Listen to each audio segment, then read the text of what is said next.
All right, everyone, welcome back to another episode of the Cutlass Classroom. I'm Paul Kingsbury. I'm a retired Fleet Master Chief and author of the Chief Petty Officer's Guide. Thanks for taking some time. I welcome you. If you haven't seen any videos yet, I'm trying to grow an audience here. But thanks for taking some time to swing by, see what's going on, see what kind of content I have to offer. As always, if you like what you see, please consider subscribing. I welcome you and encourage you to hit the subscribe button below and ring the bell to get notified of upcoming episodes, so you can stay in the know with the content I'm generating.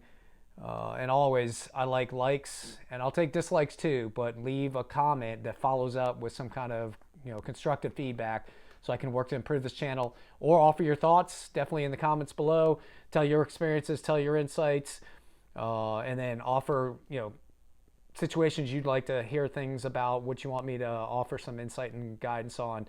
I'm just right now building on kind of the CPO guide, but I can break out into many leadership and management topics that you are interested in, and this is what this is all about, is giving you content that you can learn from, that you can reflect on, and then grow and maintain yourself as a sturdy, versatile. And then as always, check out my website, www.cutlassleadership.com. It's on the screen right there. That's where all the blogs, you can access blog articles, my podcast, links to videos, and information on the CPO guide, and a little bit of information about me. So make sure you go ahead and check that out. But a lot of good resources there, and I'll continue to build that and adjust that to make that a credible resource for you as well. So, all right, so in several past episodes to date, I've introduced the CPO guide, talked a little bit about my leadership philosophy, and then introduced you to the power bases. And I've gone through most of those. There's 8 of those, and as we've talked about in prior videos, that's the first foundation of your leadership success, is knowing, building, and understanding your 8 power bases. So we finished those up, and I want to move on to the next thing. You heard me in the other videos compare those to your tools of influence. So just like you have tools in your garage or your shed or wherever it is, you do have tools of leadership, and you've always heard that, reaching into your leadership tool bag. So those power bases are really the tools that you've got. I'll discuss communication later. But just like any other tools, they can just sit there, but they can be used for a variety of things. So for example, a hammer, I can use a hammer to hammer things in, but I can also use a hammer to pry, and then I could use a hammer if I wanted to. I could throw it across the room and try to hit someone with it, or do some just ridiculousness. But those tools do have uses. They have applications that they're supposed to be used in that make them most effective. The same goes with your leadership. And that brings us to the next kind of subtopic that we're going to get into, or the next big topic area, and that's called your influence tactics. So if your tools of power, your power bases, your influence tactics are the ways you can use those tools. And like I said, you've got those power bases, but you can apply them through several different influence tactics. For example, I can reach in, I can grab to my expert power base or my coercive power base, and I can use it and apply it through one of these 10 different influence tactics. And we're going to start to cover them in this episode. In this one, I'm going to cover the first 5, and then the second episode, I'll go in the second 5 and offer some advice on the use. So let's get into them. So the first influence tactic you've got available is what we call rational persuasion. And what this really is using facts, figures, data, maybe your own experience, proven experience, to try to convince people, or can really influence them to do something, maybe change their mind about something. So you're simply using logic and arguments to get things across. And you use this probably in everyday life several times. And this can range from education and training in a formal classroom setting to just reading papers, or influencing people with, hey, have you read, have you seen, have you heard, kind of influence tactics. But it's using sometimes your own personal figure or your personal experiences and backing those up with facts and figures. So that is the first thing you've got available. And as I'll reinforce as we go through these, there are 10 of these influence tactics, but you always start at what I'm going to list these in order is the top one, right? These are the least kind of pressure-based, or the least coercive-based pressure tactics. And they start out with just assuming rational logic and trying to persuade people with facts and those kind of things. So that's number 1. That's the thing you've got, and you've probably used that one. And also, as we go along, and perhaps in the Cutlass podcast, you can listen to, I've given examples of how you can use these different influence tactics. And if you listen up in those podcast episodes or other videos that I'll do here, I'll actually put these influence tactics, and I'll try to connect them to either things I've seen in real life, things you may have seen, or frankly, things you've seen in the movies, right? I'll tie that to an influence tactic. I'll call out a certain scene that's probably pretty well known and say, hey, this is that example of that influence and tactic, because I think it's important for you to see the influence tactic, understand it. You've seen these behaviors before. You might not know the social science name behind it, but once you've seen it and you've seen different people do it, you'll start to understand you can model those behaviors, and you'll know yourself and know that, hey, there's a certain way that I like to deliver a certain influence tactic, and you'll be comfortable with it, but at least you'll know all the influence tactics you've got available. So let's move on to the second one. The second one's going to be called apprising. So perhaps you've used rational persuasion, you've tried to sit down and explain someone with logic, facts, or figures. Then you turn to something like apprising, which is you start to go, okay, here's why this is, why facts say you should do this, but let's talk about why this is in your personal benefit to do this, okay? And we'll couple this. In many cases, you can couple these influence tactics together. So if I want to convince you to stop smoking, perhaps I start down with the facts on death and what it does to your body and the rates of cancer and those kind of things. And then I can switch into why it's in your personal best interest to stop smoking. Not just for your personal health.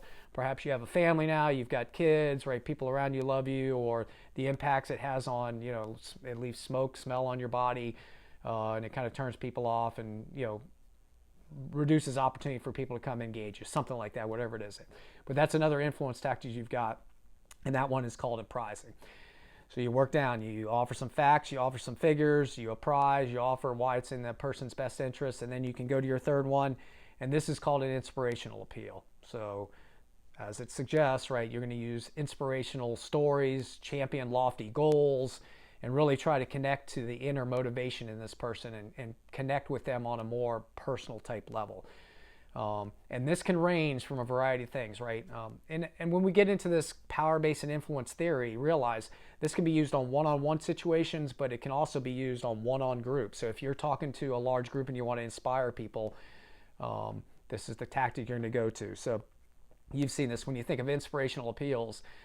Think of Martin Luther King, I Have a Dream speech. You think of John F. Kennedy. You think of all these inspirational people, famous singers that connect with you through music. But you can do this one-on-one with people with your own personal connection as well. So, and it doesn't have to be this big hoo-yah cheerleading kind of approach, right? It can be just very subtle. It can be meaningful. It can be one-to-one and connecting in a very authentic way. So you can inspire with examples, with lofty words, with very emotional language, and then you can inspire by, hey, I know you can do this. You've got this in you, that kind of language going forth. So you can use rational persuasion, you go to apprising, and then perhaps you can bring in some inspirational appeal as well. And again, you can couple all three of those as you need to. You can couple apprising with inspirational appeal. This is in your best interest. I know you can do it. I know you can do this. You can get this kind of done. You can back that up with facts and figures. Hey, the facts say this, and I know you're capable of doing this kind of stuff, okay? So that's where you're going to use an inspirational appeal.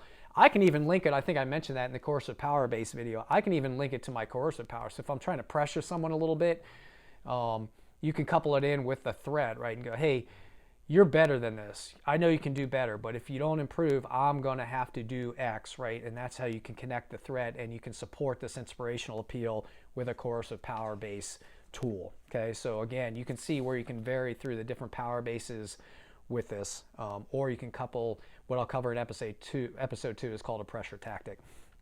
All right, the next one you can go to is called consultation. So this is kind of where I'm moving on to. Maybe I've got a group or a person who's kind of hesitant to do something, or a team that wants to be empowered. So I'm going to go to the group. Perhaps they don't like the direction I'm giving, or they don't understand the outcome I'm after.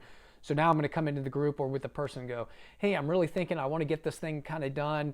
What do you guys think is the best way to do it? Okay. And again, you started with facts and figures, like, hey, the data or my experience says this. I know we can get this done on a timeline.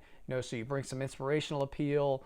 You probably apprise a bit, like, hey, if we can get this done a certain time, here's what's in it for you guys, right? We can get off early, whatever it is.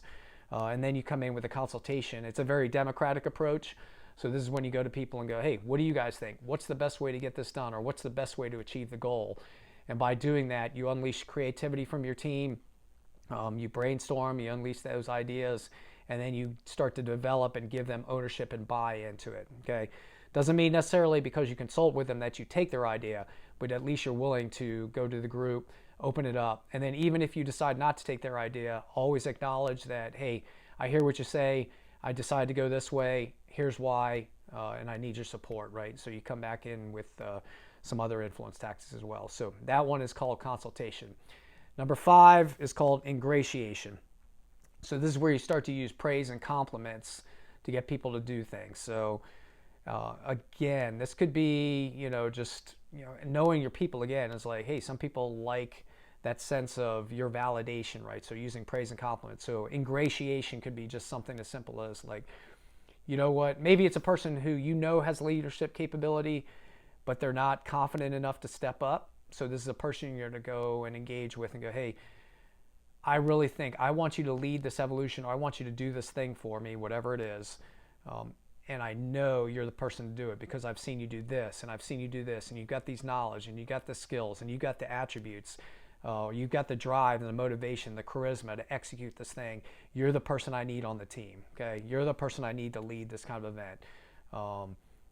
Or flip it, right? Hey, don't do this thing, right? This isn't you. This isn't you. You're better than this, right?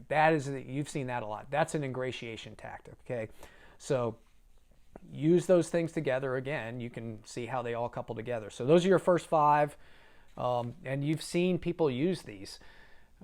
Watch videos of people, or watch movies, watch people in the workplace as you get around and you listen to people, how they try to influence you. Try to pick up on how they're trying to influence you, or watch how people are influencing other people or groups, see how they respond, and then make your assessment. But now you've at least seen 5 influence tactics. You can go, oh, I know what they're using there.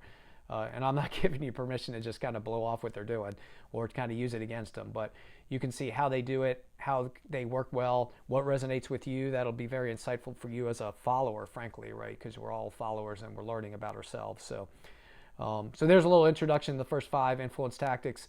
Again, if you want to check it out, check out Chapter 2 of the Chief Petty Officer's Guide. I cover it there. That one's called The Fundamentals of CPO Power and Influence, and I cover all the influence tactics there with a brief introduction. And then Cutlass Podcast, episode number 1, where I do an introduction to the Cutlass leadership philosophy, and then also Cutlass Podcast, episode number 35, 9 ways to be more persuasive. So again, I dive into these influence tactics. So if you couple it with this video, maybe reading Chapter 2 of the CPO Guide, you'll have a good step off on your influence tactics. So, all right, thanks again for joining me. In Chapter 2, I'm going to cover 5 more of these and give you a little more advice on them. Now go out, reflect, take what you learn, and go be a positive, accomplished leader who makes a positive difference in the personal and professional life of your people. I'll see you in the next episode.